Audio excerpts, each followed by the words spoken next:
Marshall here. Welcome back to the Realignment.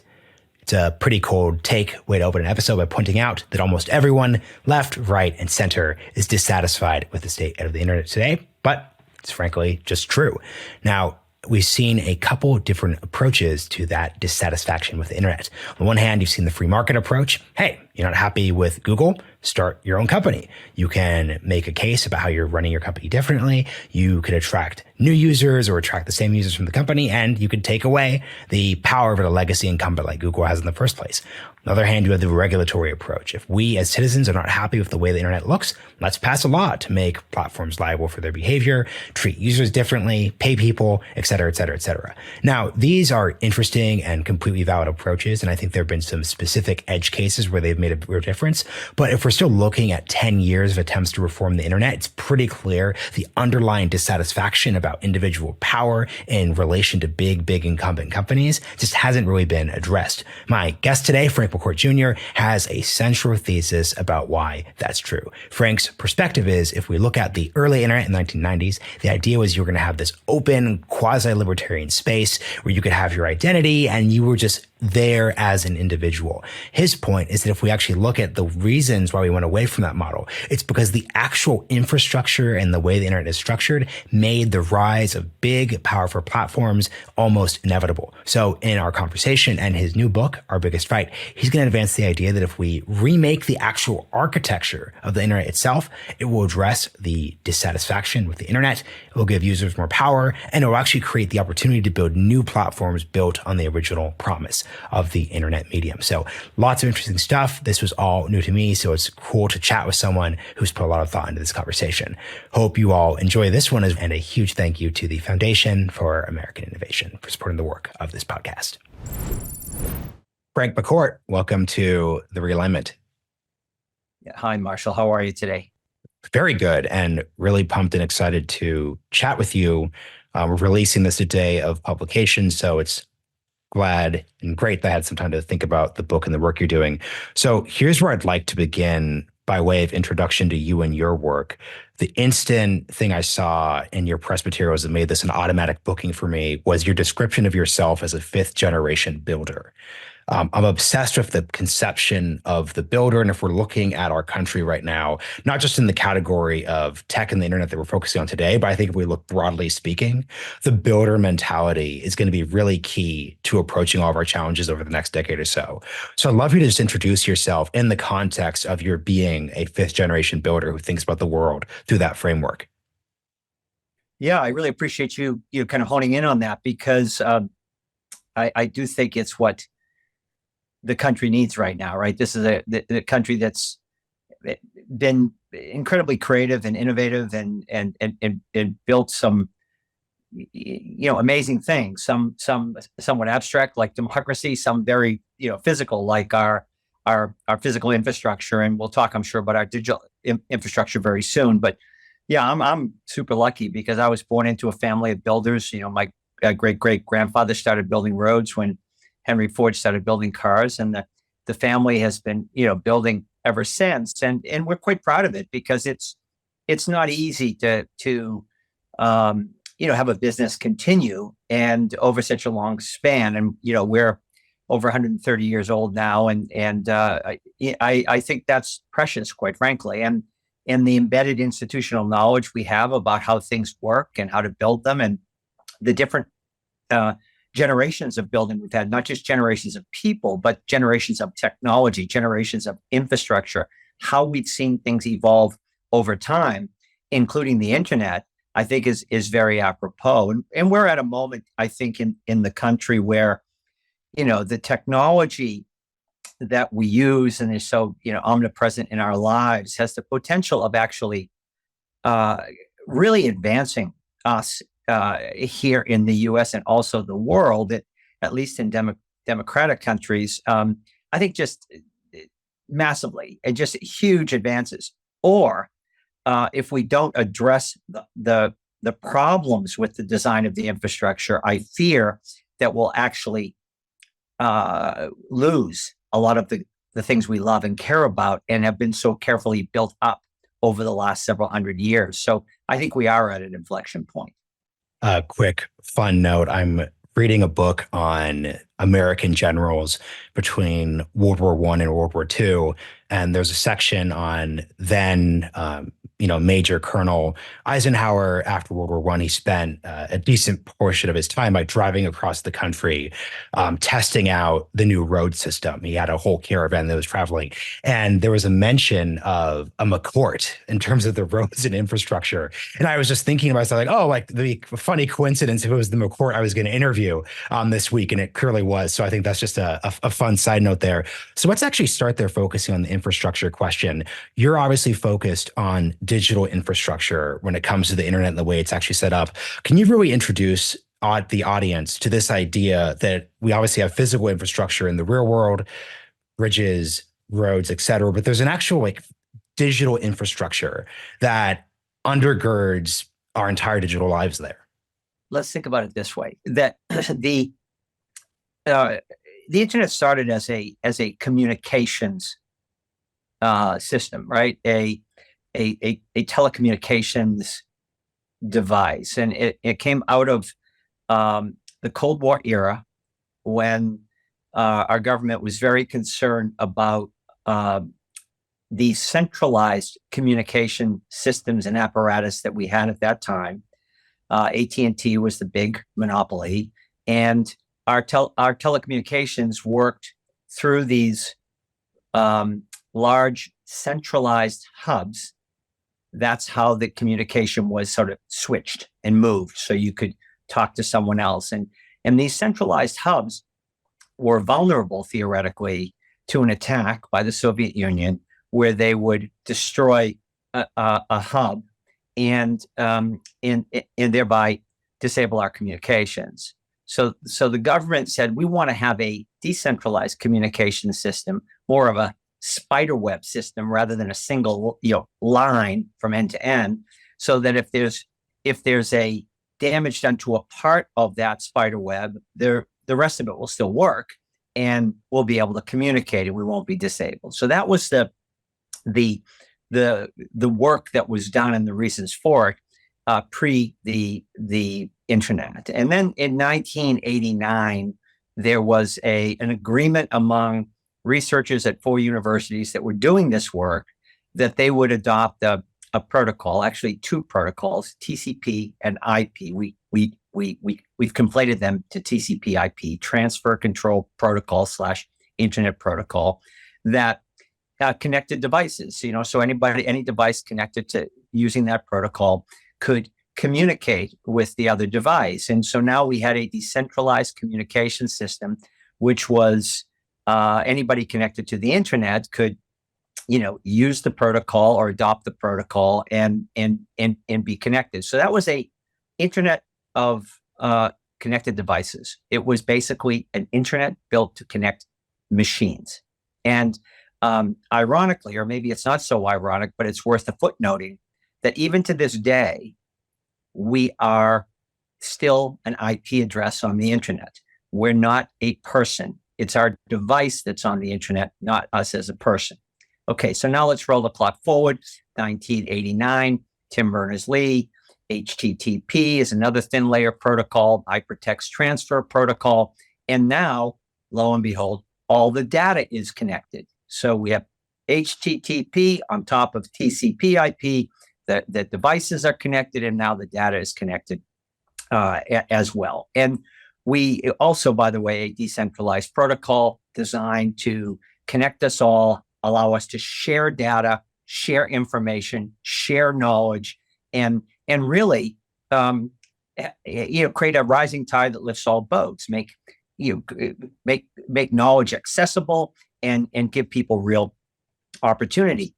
And then something happened along the way, and that was the emergence of apps, right? These big apps, which we now use, Facebook and Google and Amazon and so forth. And suddenly this beautiful decentralized technology became a highly centralized, autocratic, surveillance-based type technology, where these big platforms scrape our data and aggregate it and optimize it for their own reasons. Now, underneath all of this is the telecommunication systems. We all hear of 2G, 5G, all of this telecommunications apparatus, fiber optics and Wi-Fi and so forth. It's below, think of it as almost out of sight, out of mind, but it is the wiring that makes all this possible. And it's vast, sophisticated technology that has emerged over the last 3 or 4 decades to really deliver high-speed internet access to billions of people. And that's where we are today. And that's how it all works. So this is hard infrastructure and then more ethereal infrastructure, right? Because it's hard infrastructure. And then as our data moves around and our social graphs move around, they're not visible to us. So in people's minds, they're a bit abstract. And I would urge all of your listeners not to think of it as data, but rather think about it as their personhood in the digital age, because everything we do in the digital age, virtually everything we do, is digitized, is captured, and that information is stored somewhere and is, quote, owned by somebody. And of course, we would argue it should be owned by the individuals that create it. So to understand something then, you're placing the critique of how you think the internet is broken in the terms of data scraping, privacy issues. Think of your most straightforward critiques of Facebook, Meta, et cetera, during the 2010s and early 2020s. What is the tie between those critiques of a user's experience on the internet and this already existing infrastructure that you think needs to be upgraded? AKA, how does Facebook's data scraping ability, what does that have to do with the process from 1989? Yeah, so it was a very important shift that I think was unanticipated and driven ultimately by the economic model that was adopted. This decentralized, owned by everybody technology became highly centralized and owned by a few. And what happened, Marshall, is that the World Wide Web, which was focused on linking up data,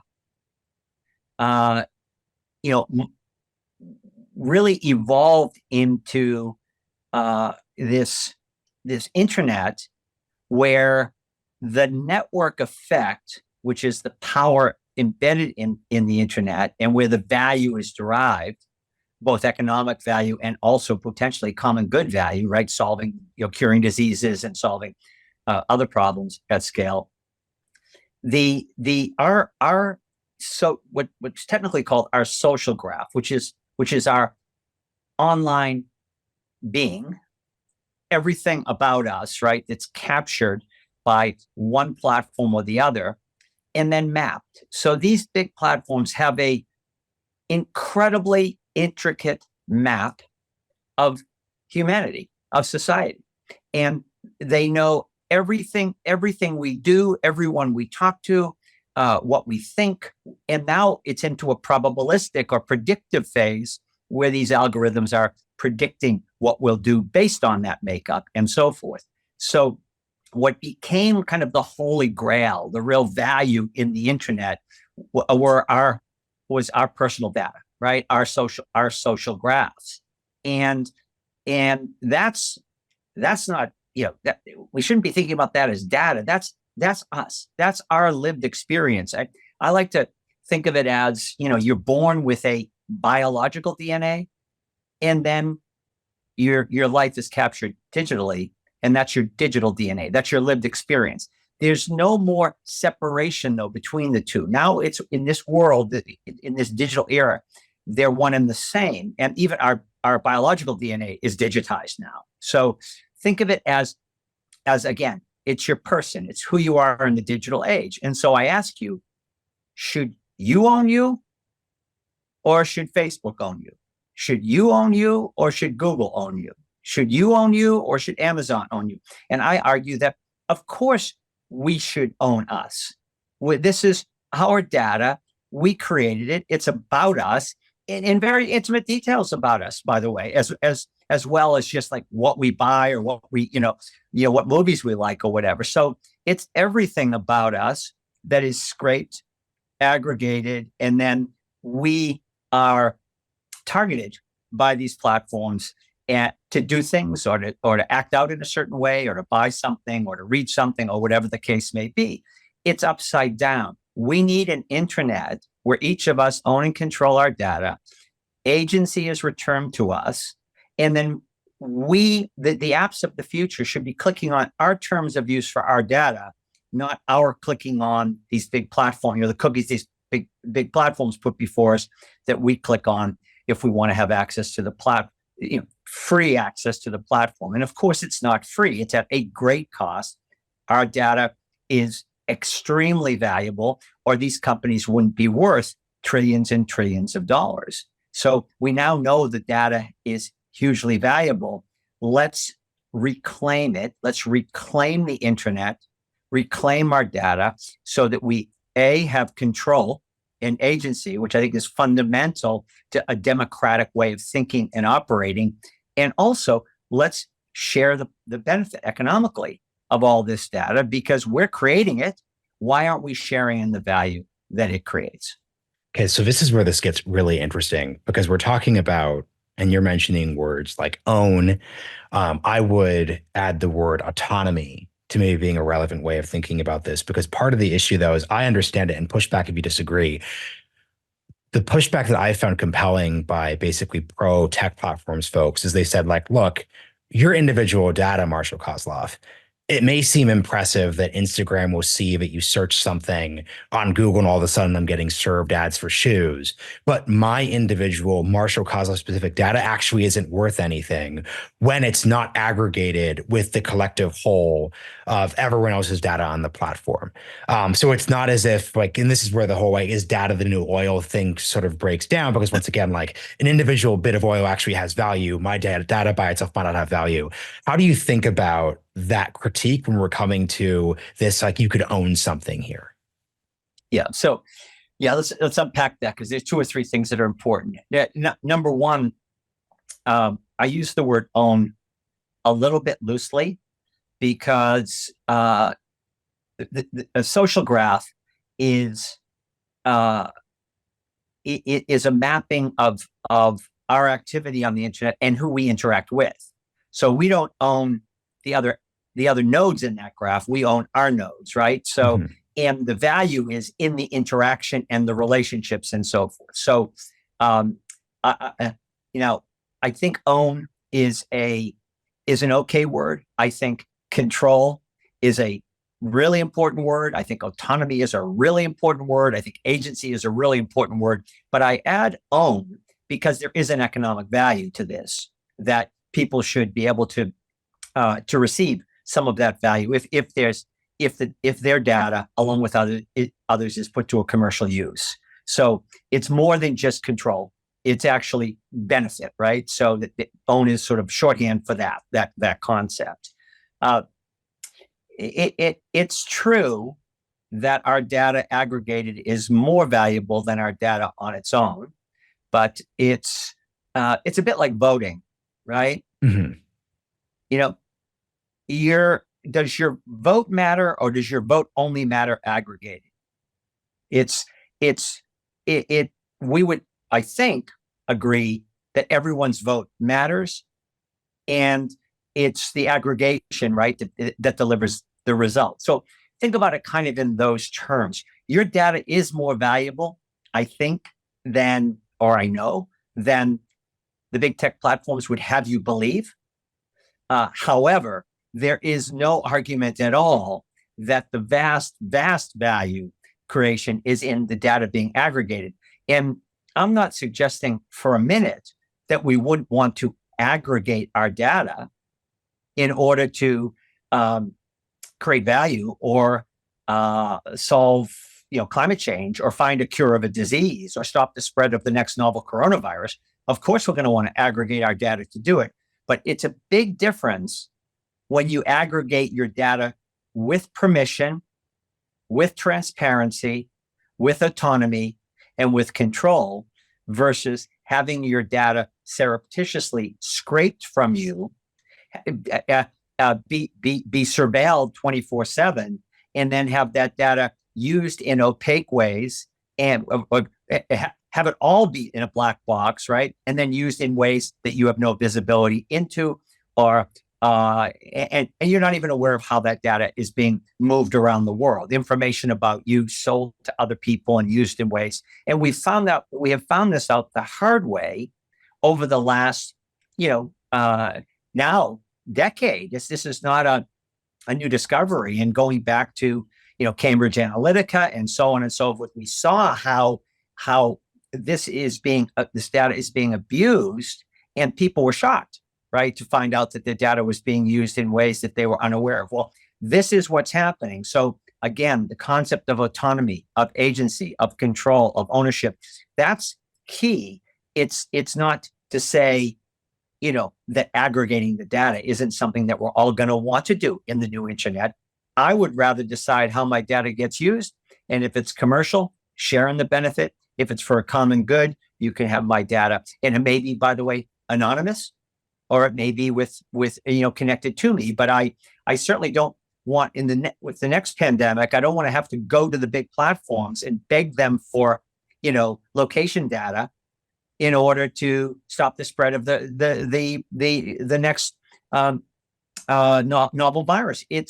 This is our data, and this is serving people, and we shouldn't have to have these intermediaries, nor do we need to anymore, because of the development of technology, to scrape, aggregate, and optimize on our data and use it for things. Some we know, most we don't. Hey, it's Marshall. In an exponential era, it's more important than ever for our country to have alignment between policymakers, founders, and funders. However, it's rare that we find all of them in the same room. Luckily, the A16Z podcast from Andreessen Horowitz just dropped a brand new series on American Dynamism focused on exactly this. Coined by Realignment friend and A16Z general partner Catherine Boyle, American Dynamism is a movement that embodies the spirit of innovation, and this new 4-part series, recorded in the heart of Washington, D.C., covers topics including intelligence in the era of AI, the nuclear renaissance, and the future of defense. Guests include the CIA's first ever Chief Technology Officer, Nand Mulchandani, the Department of Energy's Assistant Secretary for Nuclear Energy, Dr. Catherine Huff, and Director of the DoD's Defense Innovation Unit, Doug Beck. Not to mention the founders of ambitious companies rivaling the status quo, like microreactor company Radiant, AI pilot company Shield AI, and advanced autonomous systems company Anduril. So don't miss out. Go check out the A16Z podcast and their new series on American Dynamism on Apple Podcasts, Spotify, or wherever you're listening now.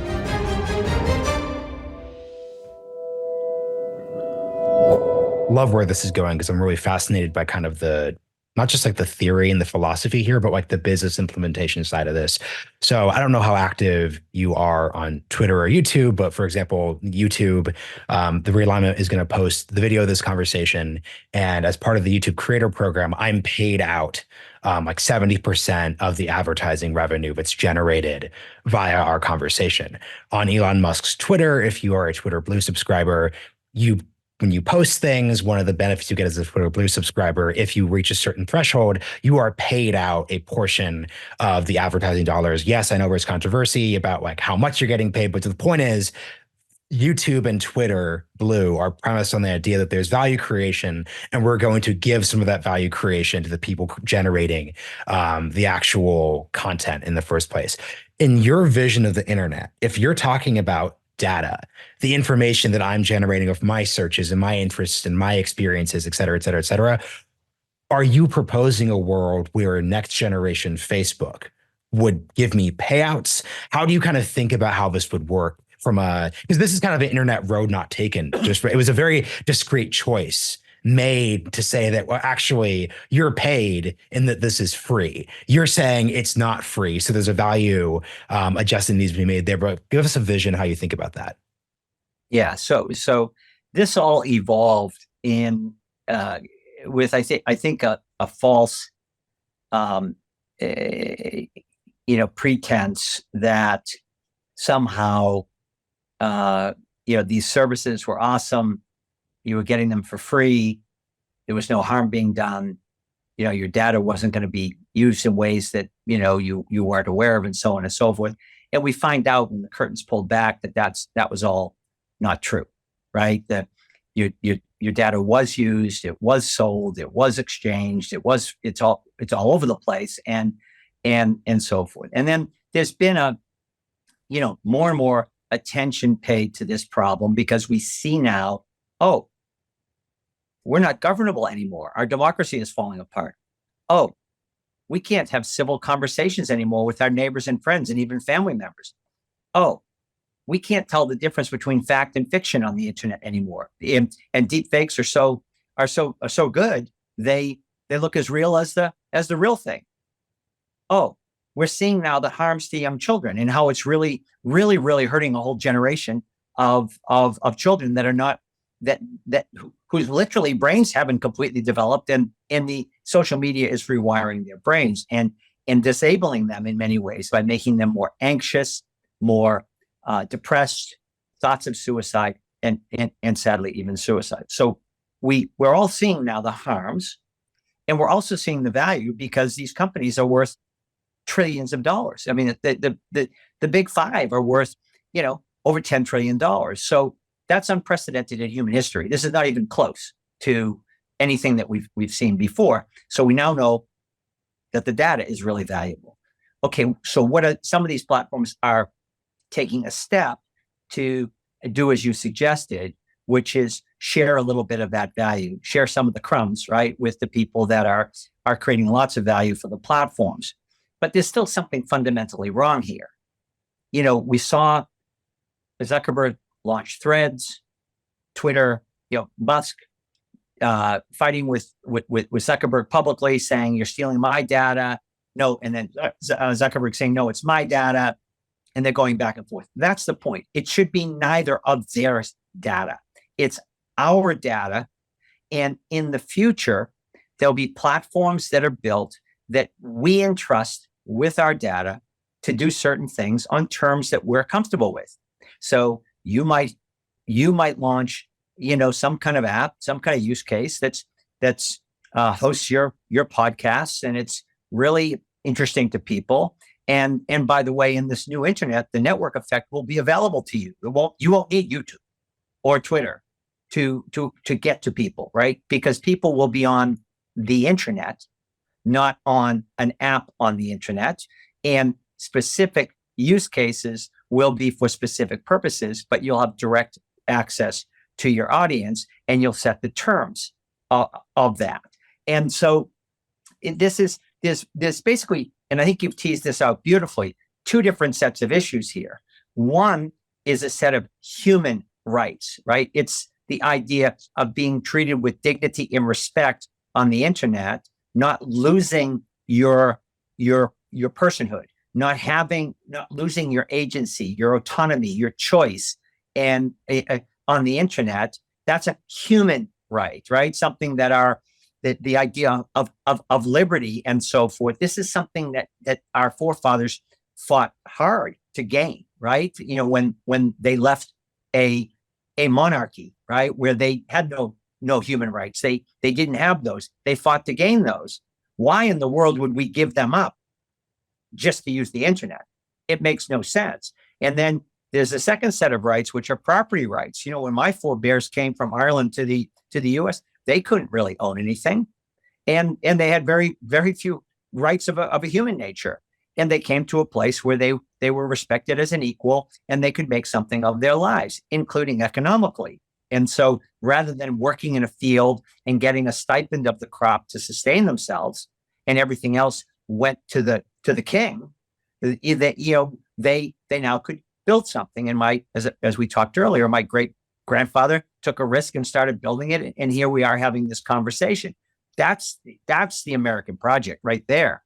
So why would we give up something that's really valuable, which is our data, in order to use the internet? So why would we give up our human rights and our property rights just to use the internet, when the internet is not Meta's and Alphabets and Amazons. The internet is ours. It's a piece of infrastructure that was created with our taxpayer dollars in order to connect all of us and make our lives better.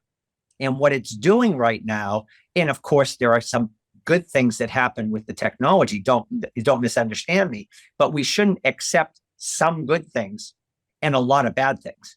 We should have all good things, and anytime we spot a bad thing, correct it. And I use the analogy again of infrastructure. Let's say you were putting, a plumbing system underground, right, to carry water into 1 million homes in a city. Would you argue that it's a good system if 600,000 people got clean, healthy water and 400,000 people got, toxic water? Of course not. You would say it's a scandal. It's a tragedy. Who's in charge of that water? Clean up the 400,000, clean up the water for the 400,000 homes. Remember Flint, Michigan, right? One community had lead poisoned water, and we all thought that was outrageous. So why would we accept an internet now that's connecting billions of people where much of what's going on is toxic water? It's toxic information. It's not helpful to society. And we can fix that at the infrastructure level by adding yet another protocol. We call it DSNP, which would give us ownership and control of our data. That's the solution. Core level infrastructure, another protocol. Now that we know that this is a social medium, right? It's our social graphs. Let's make the internet a social internet where we're in charge of our information, which is where the value lies on the internet. And then let's also have to be a person. You can be anonymous, but you can't pretend you're me, or I can't pretend I'm you, or you can't be a machine bot, and so on and so forth. So let's develop an internet where the apps are interoperable. They're clicking on our terms of use. You have to be a person. You control your graph. It's portable, et cetera, et cetera. It's very doable. So I want to set this up very specifically, and I'm glad you just closed there by pointing out the infrastructure argument, which is really leading into Project Liberty and the work you're doing there. I will just raise this in the following way to make this really discernible to people. So there are very few areas of bipartisan agreement in our society. However, I'd say that most people, decision maker or otherwise, would sign on to the statement that they're not happy with the internet status quo. What we do with that is where this gets complicated, but basically everyone would hear your list of issues and say, yeah, that's basically true. Therefore, there are a couple of different responses we could have as a society to a broken status quo. And I'd like to go through version 1 and version 2, and then we'll get further into Project Liberty, the infrastructure one, which is version 3. So version 1 would be, okay, so people don't like how Facebook, Meta, Twitter, et cetera, use their data. Let's launch a new company that explicitly, as part of its branding, says, hey, we're not going to misuse your data. We're going to think about using existing internet infrastructure in a different manner that takes advantage of this opportunity here. We've had 10 years of discourse on these problem sets.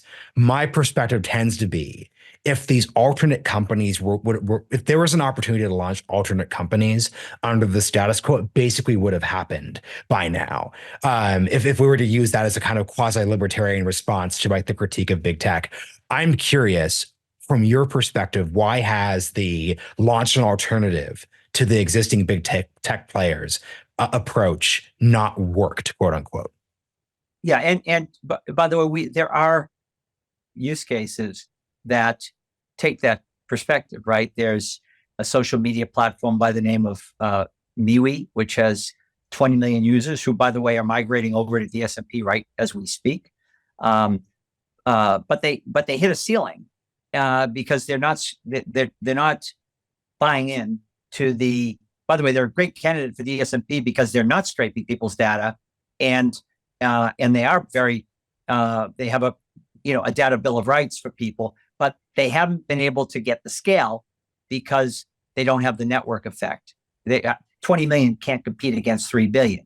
DuckDuckGo in search is another example of a use case that doesn't target you and scrape your data and surveil you and so on and so forth. Again, struggling to get the scale because they don't have the network effect. So we have a current model which favors these these privileged entities that have accumulated all of this data about us and about everyone, and they are the holders, unique, monopolistic holders of the of this huge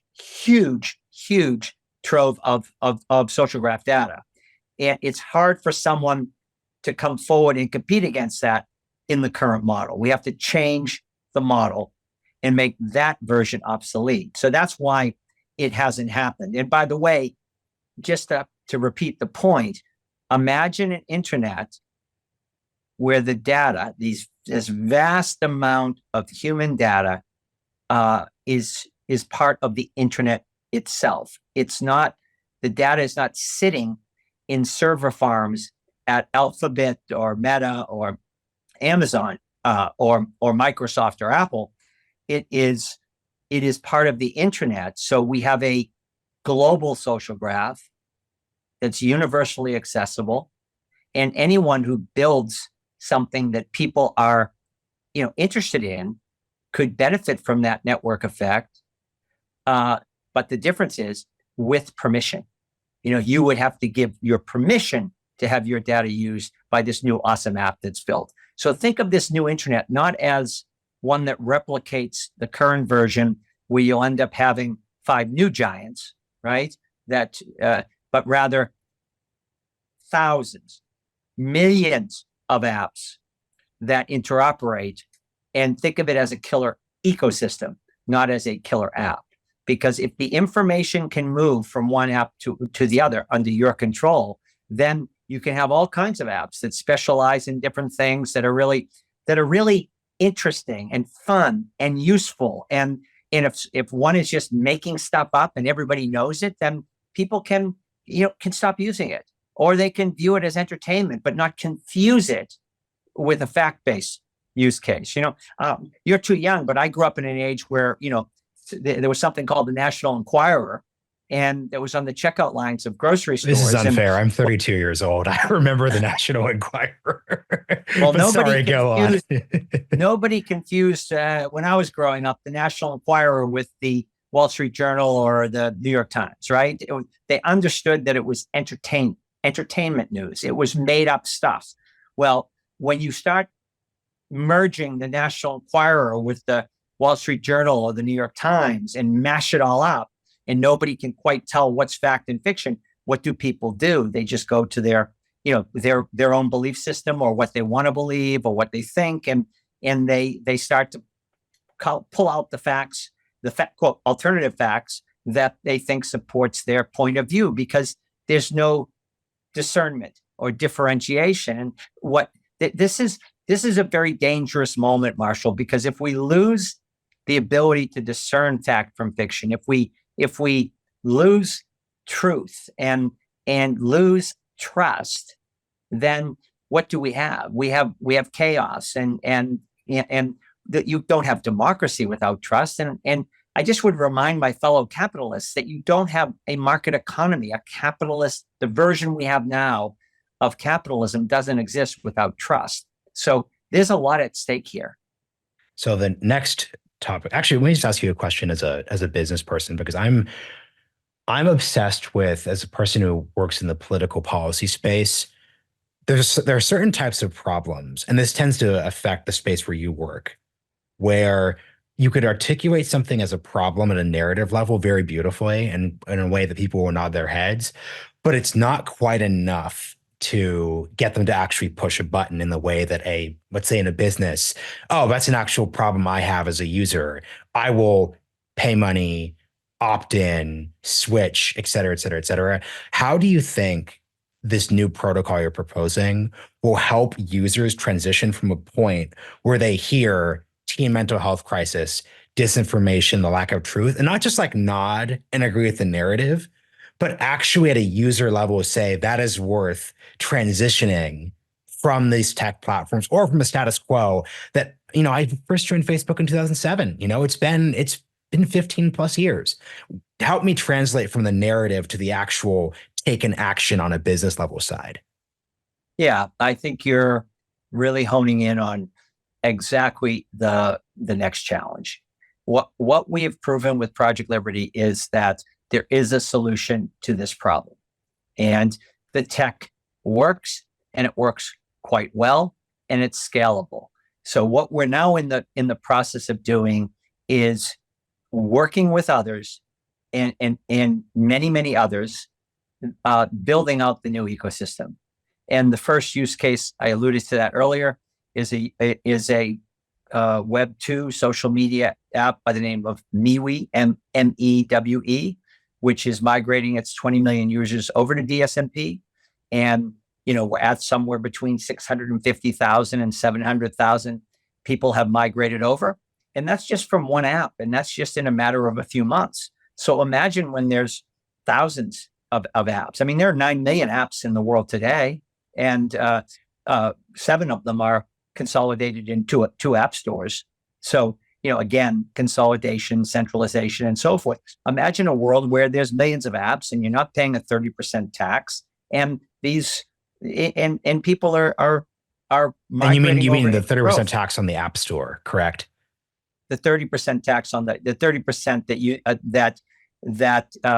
you people pay for the privilege of being in either Google or Apple's app stores. Yeah.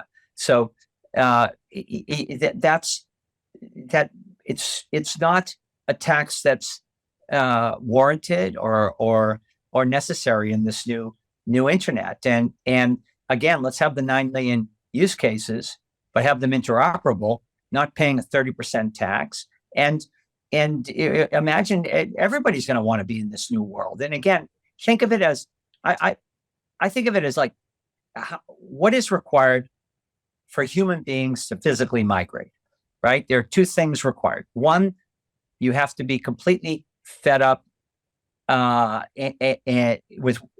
with where you're living, or be afraid, right? Or be it's no longer habitable for whatever reason.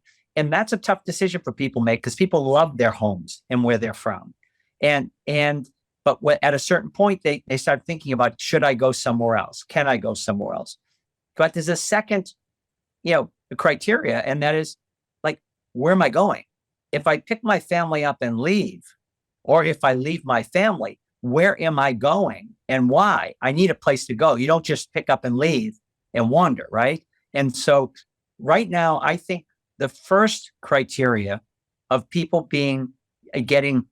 understanding that the current internet is no longer habitable, I think we're getting there. I really do. I think people are seeing it. But until there's a place to go, I don't think people are leaving the current internet. And that's why we need to create this alternative.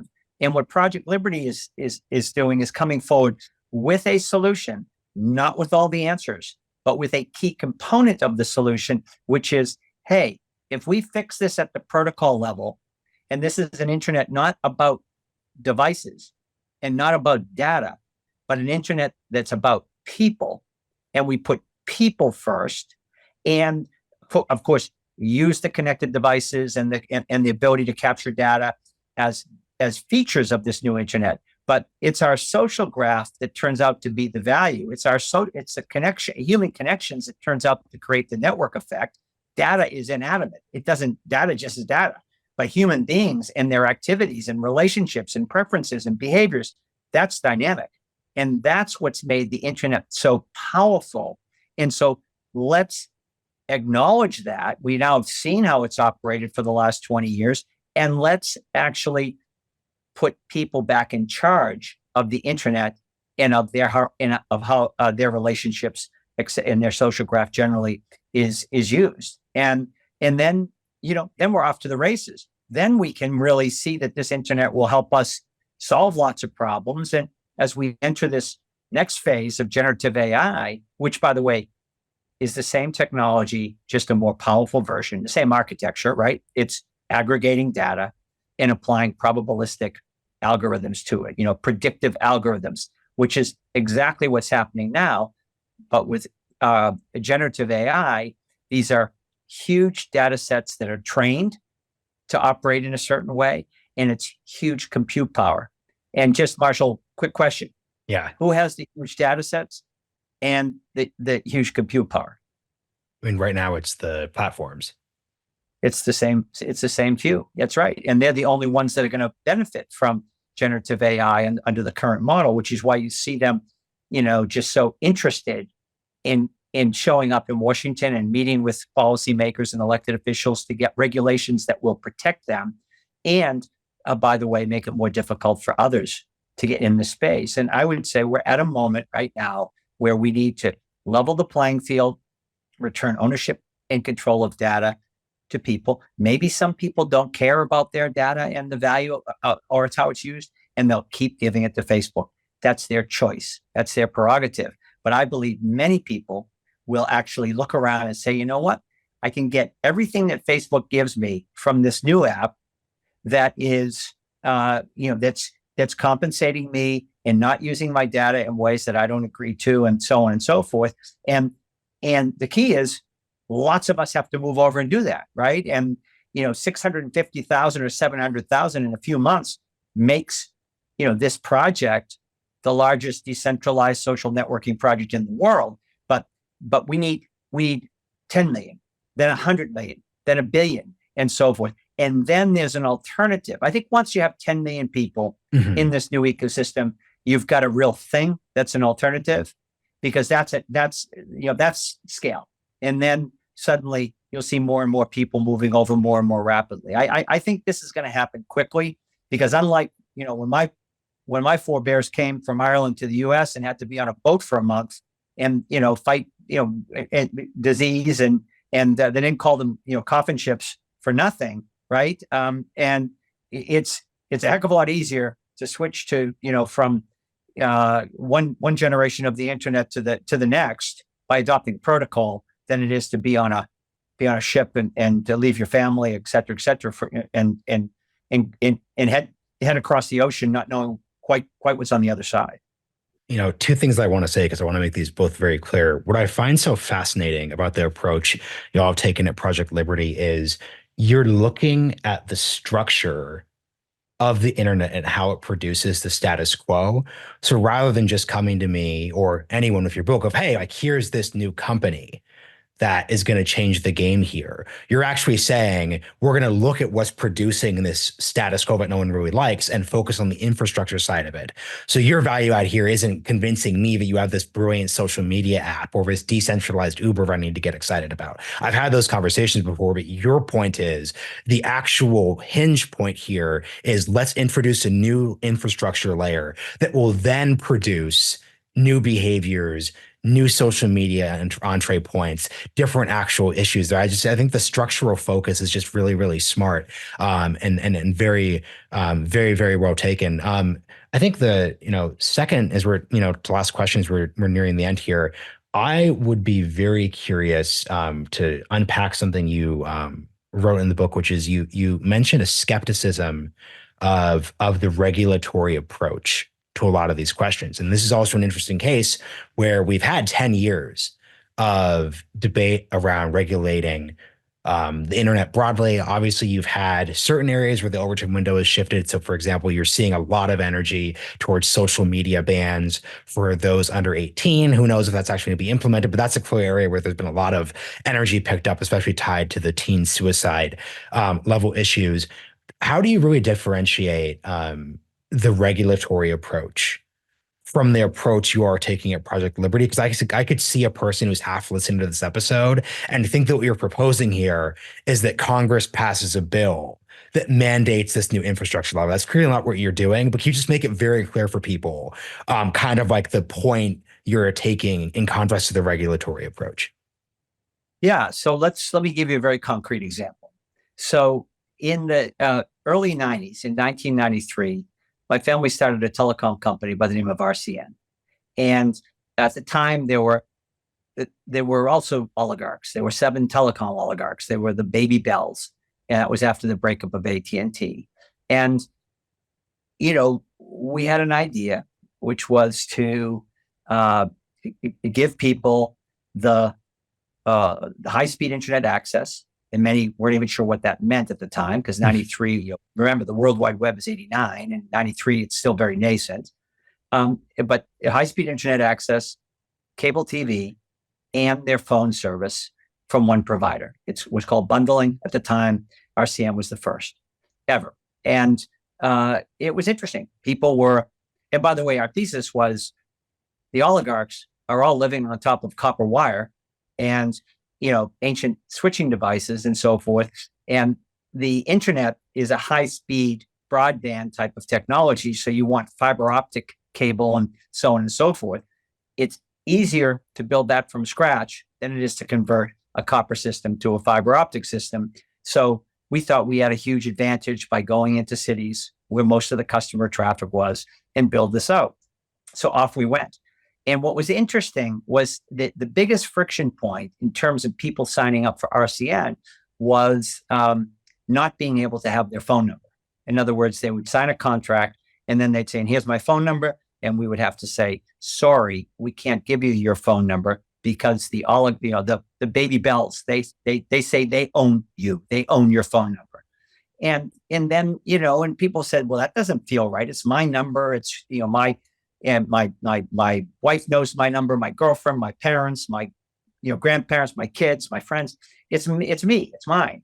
And thankfully, the U.S. Congress agreed to that in 1996. As part of the Telecom Act, phone numbers became portable, and our company and other similar efforts became, got traction, and so it became big companies. And suddenly, the consumer world benefited from more competition, right? Because now RCN shows up and gives you high-speed internet access.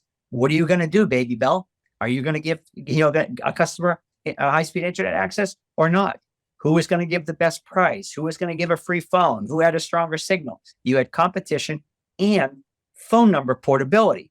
You now could use any carrier you want and move your phone number around. And the oligarchs, the seven baby bells, had to figure out also how to be interoperable, right? Because they didn't want to lose the business. So suddenly, your phone number worked. If you could be on AT&T and I could be on Verizon and somebody else on T-Mobile and our phone number worked, right? Well, it wasn't like that in 1993 or 4 or 5.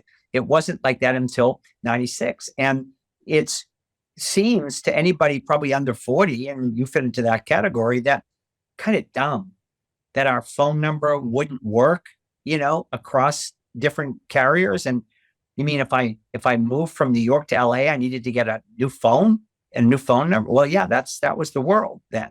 Well, I'm glad we have the world we have now, right? Where you don't need a new phone, your number works, including wherever you travel around the world. I tell you that story for two reasons. Number one, we proved that it worked, and then asked for a regulation that would help level the playing field for everyone. There are two types of regulations. One is the kind most people talk about, which is antitrust and constraint and control and so forth. But there's another one which is equally important, which is leveling a playing field, removing friction so that innovation can occur. And I think that's the type of regulation that's going to help us moving forward. But the regulation to get these big companies to do the right thing is just, our regulators are overmatched. The technology is too powerful. They're taking lots of money, our elected officials, from these platforms, right, to get elected. And sadly, they're using the platforms to raise money and get elected, right? They're using social media in very extreme ways. And that's why the extreme voices are the ones we hear the most loudly. And we've all seen the congressional hearings and how, it's theater, right? And then nothing happens. Well, there's a reason why nothing happens. And because our elected officials are not truly interested in fundamentally solving this problem, because as I say, they're using the technology, and these companies are providing lots of resources to these officials. And I just would argue that we need to just shine a bright light on this. And so Project Liberty is not a regulatory project or a regulation forward project. It's an innovative project. Let's innovate our way forward here. And sure, there may be some regulations that are useful to accelerate the change, but I for one don't think we're going to be able to regulate these huge entities which are omnipresent in our lives and are all over Washington, D.C. and all over anytime any state house or the U.S. Capitol is making any kind of regulatory noise, they're all over it. And as you say, it's been decades now. This isn't like untested hypothesis. It's we've kind of run the experiment to a certain degree. Exactly, and the harms are real. So why aren't we fixing it? And there's usually a good answer as to when something's not being fixed and it's obvious it should be. Like, well, why not? So here's the closing question. So you're a very successful guy. Like, you're engaged in a lot of different areas. You have a public policy school at Georgetown named after you. So when you frame an issue as our biggest fight, you're very considerately putting your money where your mouth is in a way that me just sort of saying, actually, like, this topic of my hobby horse is the most important one. Like, you've really proved you think this is the central one. I'd just like you to really contextualize that as we close out this episode. Like, why out of all the different policy areas that you could write a book about, invest money in, start organizations, hire folks, and like, why is this literally our biggest fight and your biggest fight effectively? Well, let's just, it goes back to, my dining room table growing up, and being one of 7 kids, and you picture 9 of us plus guests, friends at the dinner table. It was pretty interesting conversations, and me and my siblings were pretty good at identifying problems, and complaining about them. But no dinner would end before my mom said, "Okay, kids, you've done a great job at identifying the problems. Now, what are you going to do about it?" Right. So this is hardwired in me, and we talked a little bit earlier about the builder infrastructure mentality as well. So I'm fortunate to kind of be wired the way I'm wired, and seeing this problem and knowing how to fix it is something I can't at this stage of the game unsee, right? Having seen it. Now let's go to more recent history. I own the Dodgers and had the privilege of owning them from 2004 to 2012, the Los Angeles Dodgers, and unfortunately got divorced at the tail end of that, ended up selling the team because of the divorce. I was on the receiving end of social media.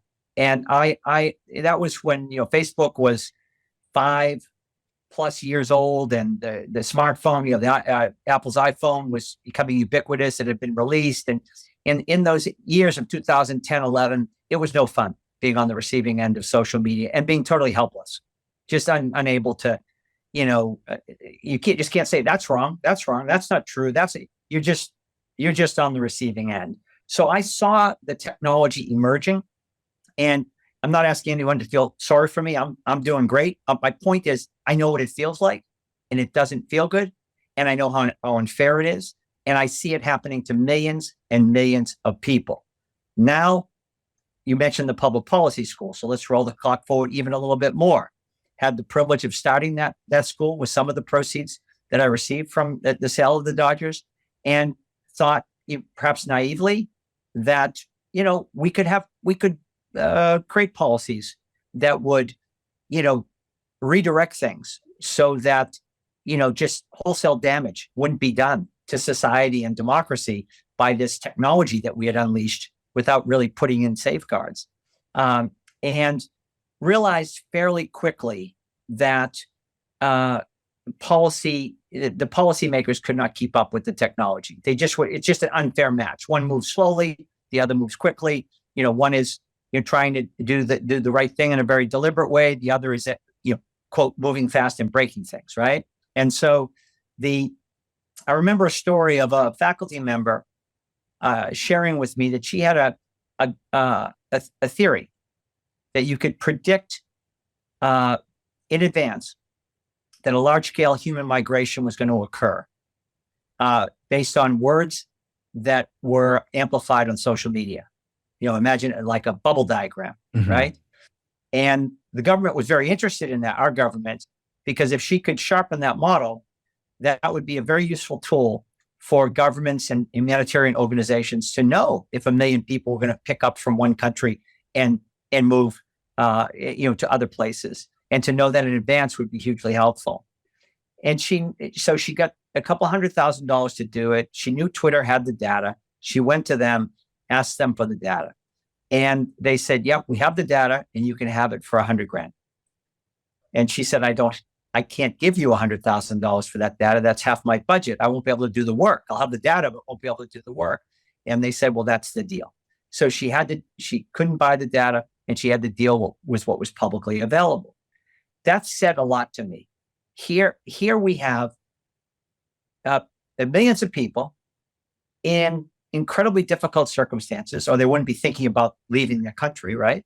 And so the most vulnerable amongst us, they're the ones creating the data, right? They're the ones on social media creating the information. And here's a faculty member at a university, not getting paid a lot of money, having a theory as to how to use that data to actually help those people and others, and just help humanity, society. And she's not doing it for commercial reasons.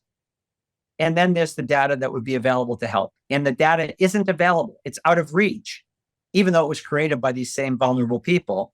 And because it's being purely monetized. And somebody's saying, we own that data. Right then and there, I knew the system was completely broken, because this data should be available to all of us to help solve problems, not only to predict human migration, but how about to prevent the need for human migration to start with? How about helping cure diseases? How about sharing the wealth? How about sharing knowledge and giving people access to this new world? At the end of the day, we're living in a digital age, and I believe that we need a movement that actually gets people to recognize that there is a better way forward. That's not it's not what we're staring at right now in our national elections, which is kind of more of the same, and these two, this sort of rerun of what we've had, and this what I would call lack of civic imagination. Mm-hmm. We need civic imagination, and use this technology to enable that and empower people en masse for us to have a better world and a better society. And I think it's quite possible. And I want to leave this conversation on that note, because there's a lot to complain about. There's a lot that's wrong, and technology is causing a lot of the harm, but it doesn't have to be this way. We can fix this. This is very fixable if we think about it as an engineering problem, as an infrastructure problem, and then build a new internet that actually puts human beings at the forefront. Very well said. Frank, thank you for joining me on The Realignment. The book is Our Biggest Fight, and the organization is Project Liberty. Really recommend everyone take a look. Thank you, Marshall. You take care of yourself.